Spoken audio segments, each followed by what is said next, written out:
ফখরুল সাহেব বলছেন যে এইসব ছাত্র নির্বাচন জাতীয় নির্বাচনের প্রভাব ফেলবে না।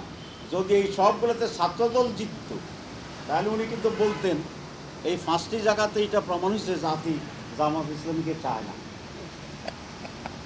যেহেতু জামাত ইসলামী ছাত্ররা জিতে গেছে এই জন্য উনি বলছেন যে এটা কোনো প্রভাব পড়বে না। আপনারা এই গল্পটা জানেন না?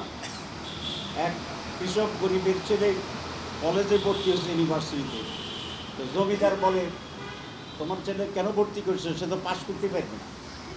যখন পাশ করছে বলে যে চাকরি পাবে না, যখন চাকরিও পাইছে ওই বেতন দিবে না, যখন বেতনও পাইছে ওইটাতে বরকত হবে না।